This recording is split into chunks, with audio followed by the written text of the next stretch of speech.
Je pense que le danger qui guette vos travaux, ce serait de simplement faire l'énumération de toutes les raisons que nous avons de nous lamenter. Et donc de donner le sentiment d'intégrer la défaite et le renoncement. Nous savons très bien ce que nous avons en face de nous et qui nous pose problème.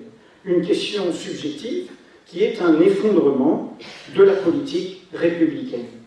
D'une part, une droite extrémisée, cela s'est passé sous Nicolas Sarkozy, une droite qui a levé la barrière qui la séparait de l'extrême droite depuis 1944-1945. Car c'est l'extrême droite qui, jusqu'en 1944-1945, maurassienne, qui était le cœur idéologique de la droite, qui, à l'époque, était anti-républicaine. Et donc, ce levier a sauté, nous le savons tous, nous l'avons documenté, nous nous sommes battus contre, et nous avons souhaité une alternance qui en tire les leçons. La deuxième situation subjective que nous avons en face de nous, c'est une gauche droitisée comme nous l'aurions jamais pensé. Le secrétaire général de l'Élysée est aujourd'hui quelqu'un qui n'avait aucun problème à participer à un gouvernement où il y avait un ministère de l'identité nationale dirigé, je le rappelle, par quelqu'un qui, quelques mois plus tôt, était socialiste. Une gauche qui, profondément, en reniant, je parle de la gauche gouvernante, en reniant ses propres promesses, pas à pas, sans même avoir lutté, sans même avoir résisté, a perdu tout sens de l'altérité. Et le peuple s'en rend compte. Donc, face à cela, notre question, c'est les médiations. Le diagnostic, il est dans votre appel, il est partagé par toute votre organisation. La question, c'est comment on remplit ce vide abyssal qui s'est ouvert devant nous. Par rapport à ça, et en le faisant très rapidement, je propose 3 points. D'abord, bien se mettre d'accord sur ce qui nous arrive au-delà de cette situation subjective conjoncturelle. Deuxièmement, savoir dans quelle direction nous voulons aller ensemble. Et enfin, savoir quel est l'imaginaire, et je m'expliquerai sur ce mot, que nous pouvons proposer pour soulever, élever des énergies. C'est un peu une image de randonneur. La carte, qu'est-ce qui nous arrive? La boussole, la direction, et l'horizon, ce que l'on a envie d'atteindre. On ne le touchera jamais, mais c'est ce qui nous élève. Alors, qu'est-ce qui nous arrive? Je n'aime pas le mot crise. Le mot crise donne le sentiment de quelque chose qui nous échappe et qui nous tombe dessus. Ou bien je l'aime dans le sens, je l'ai cité au début de dire non, de Antonio Gramsci, la crise, c'est quand le vieux est en train de mourir, et parfois ne le sait pas, mais il est condamné à mourir, et que le neuf a du mal à l'être. Il ajoutait, et c'était le sens essentiel de son propos, dans cet entre-deux surgissent les phénomènes morbides les plus variés. Les monstres, les poupées gigognes, du racisme, de la xénophobie, de la discrimination. Il suffit d'écouter Éric Zemmour pour voir que personne n'en échappe. Et donc, dans ce moment-là, ce vieux qui meurt, ce neuf qui a du mal à naître, qu'est-ce que c'est? Quelle est la réalité objective qui, en revanche, nous meut et dont nous devons nous emparer? La réalité objective est double. Nous vivons une révolution industrielle, et il n'en a pas eu tant que ça, qui bouleverse nos économies, nos cultures, nos sociétés. C'est la troisième de notre modernité. Si l'on appelle la modernité le raccourcissement du rapport au temps et à l'espace. L'espace plus réduit et le temps plus rapide.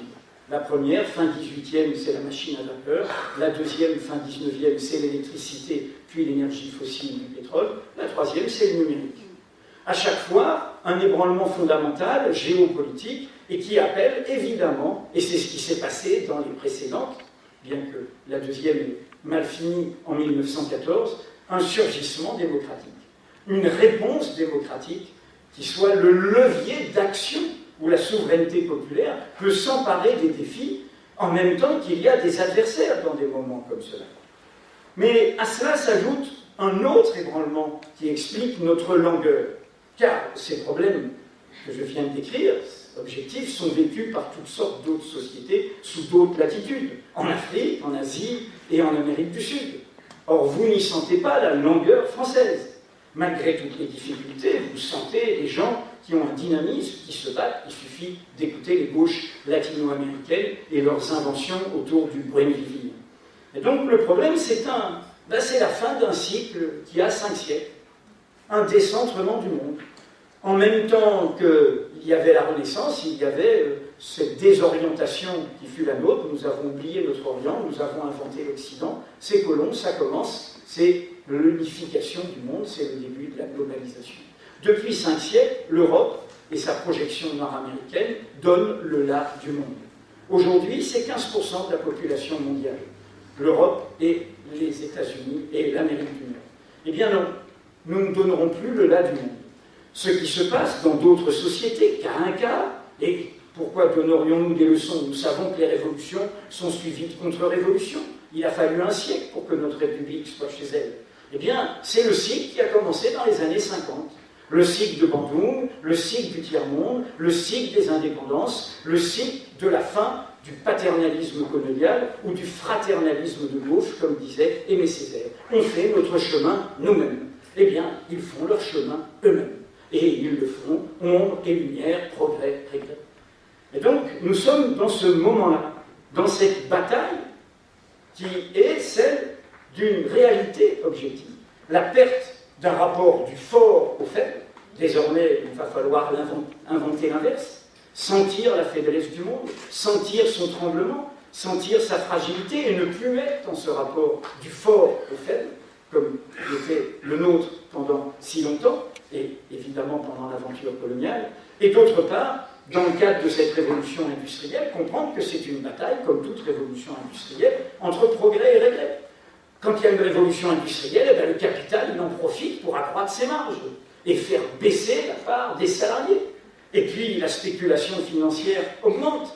Piketty l'a constaté, nous avons le même taux d'inégalité et de spéculation financière qu'à la belle époque, la précédente révolution industrielle, celle des fameux républicains qui ont été autrement inventifs que nous louons tous les jours. Alors, hélas, je vais devoir très écourter puisqu'il ne me reste que 2 minutes et que j'ai encore 2 points. Mais je vais faire au mieux. Mais le deuxième point, c'est tout simple, c'est quel est le levier? Je pourrais le développer si vous voulez dans le débat. Pour moi, le levier, il est tout simple, c'est la question démocratique. Nous vivons une particularité française qui est cette dépossession démocratique. Toutes ces réalités objectives sont augmentées en France, et ce n'est pas seulement la question de notre présidentialisme, c'est l'infinie faiblesse de notre propre culture démocratique. Rokhaya a entièrement raison, ça se joue dans le rapport à la pluralité. Nous sommes dans une culture du grand un. La nation, le parti, le président, la classe, verticale. Et nous avons un problème avec la réalité du peuple tel qu'il est. Nous avons un pays multiculturel.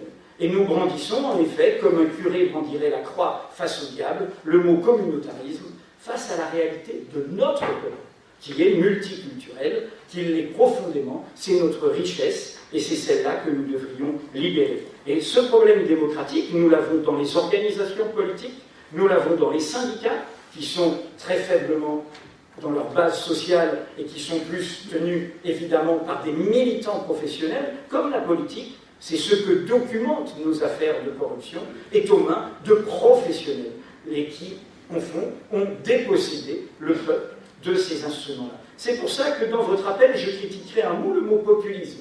Bien sûr qu'il y a la démagogie d'extrême droite, mais attention, il y a une réalité de eux et nous.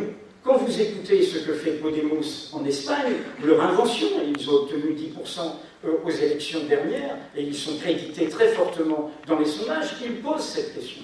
Il y a une question d'extériorité autour d'une bulle d'un monde professionnel qui s'est accaparé à la croisière du pouvoir politique et du pouvoir économique, le bien commun, et qui est ressenti comme tel par le peuple. Et nous ne pouvons pas laisser justement à l'extrême droite l'exploitation de ce sentiment.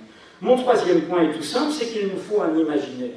Et là, je voudrais dire par rapport au mot République qu'il faut se mettre au clair. La République, pour moi, elle n'existe qu'avec des adjectifs. Ça n'existe pas, la République. Il y a eu une République antiféministe, les femmes ont dû se battre, et je rappelle toujours qu'elles ont eu le droit de vote 25 ans après les femmes turques. Alors certes, les jeunes Turcs ont fait d'autres bêtises vis-à-vis des Arméniens, mais c'était un pays musulman, et nous n'avons pas été les plus exemplaires. Les ouvriers ont dû se battre face à la République. Sans la grande grève de 68, il n'y a pas de syndicats dans les entreprises. Et je pourrais multiplier les exemples. Les peuples colonisés ont dû se battre face à la République. Il a fallu, en effet, la catastrophe européenne pour qu'on mette dans la Constitution la définition de la République comme démocratique et sociale, ce qui était la revendication des Républicains de 1848. Donc, je redis cela, c'est-à-dire que la question de la République, c'est de bien définir sa dynamique. Quand j'entends aujourd'hui certains de nos politiques de tous bords dire la République, c'est l'ordre, la République, droit dans ses bottes, etc., eh bien non, la République, droit dans ses bottes, non, la République, c'est le mouvement. Si on dit que c'est l'égalité des droits, si on dit que je nais libre et égaux en droit, sans distinction d'origine, de milieu, de conditions, de fortune, de sexe, de préférence sexuelle, eh bien c'est le mouvement. Ce n'est pas la fixité, ce n'est pas l'immobilité. Et en effet, ce que nous avons en face, c'est les théoriciens de l'inégalité. Donc la question, pour moi, elle est, et je le développerai dans le débat, elle est sur cette base-là, au fond, de ne pas ni attendre de sauveur suprême, ni d'homme providentiel, de sortir l'élection présidentielle de notre tête. De toute façon, les élections départementales dont personne n'a pris conscience vous feront comprendre quelle est la situation. Ce n'est pas des cantonales, c'est des départementales. Et donc, il y aura une situation terrible. La droite et l'extrême droite seront en tête dans l'ensemble, peut-être, des départements. Et il y aura beaucoup de mal à conserver quelques départements pour la gauche.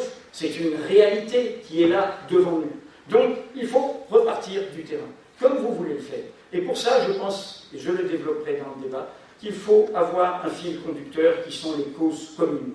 Il faut sortir de chacun pour soi, ça c'est ce que vous faites, vos organisations, mais de chacun pour soi. Et je reviendrai sur Sivens. Je reviendrai sur les mamans tout égales, je reviendrai sur les violences policières, je reviendrai sur la précarité et les SDF, sur tous ces exemples de lutte commune qui permettraient, pour moi, de créer un imaginaire nouveau autour de la question centrale de la devise républicaine, parce que la devise, tout ne vaut pas pareil.